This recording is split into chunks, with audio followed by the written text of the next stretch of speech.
2026 சட்டமன்ற தேர்தலில் முதியோர் வாக்காளர்களின் பங்களிப்பு அனைவரின் கவனத்தையும் ஈர்த்துள்ளது. வயது என்பது ஒரு எண்ணாக மட்டுமே இருந்து தங்களின் ஜனநாயக கடமையை உணர்ந்து நேரில் வந்து வாக்களித்து வருகின்றனர். என்னுடைய ஏஜ் 66.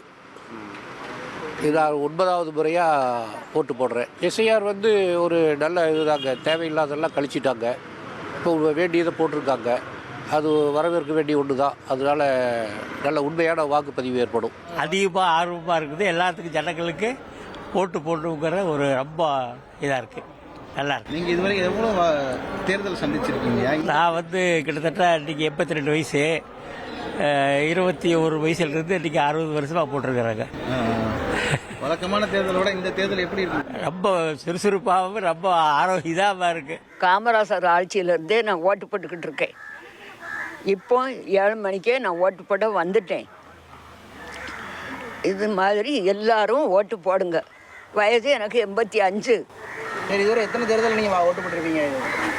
இதுவரையா அது எனக்கு ஞாபகம் வராது. நான் அங்கே பெரிய மனுஷி ஆகியிருக்கையிலேயே 15 வயசுலேயே நான் அங்கே ஓட்டு போட்டிருக்கேன். அப்போ 15 வயசுலேயே ஓட்டு சேர்த்துருவாங்க. 1,28,00,000 மனங்களை வென்ற தந்தி டிவி யூடியூப் சேனல். தவிர்க்க முடியாத தம்ப்நெயில், கலக்கலான கான்டென்ட்ஸ். நீங்களும் இந்த குடும்பத்தில் இணைய இப்பவே சப்ஸ்கிரைப் பண்ணுங்க. அசுரபலம் கொண்ட எங்கள் டிஜிட்டல் கரங்களில் உங்கள் விளம்பரங்களை சேர்க்க வாட்ஸ்அப் பண்ணுங்க. 893988883778. Email advtthanditv@dttv.in.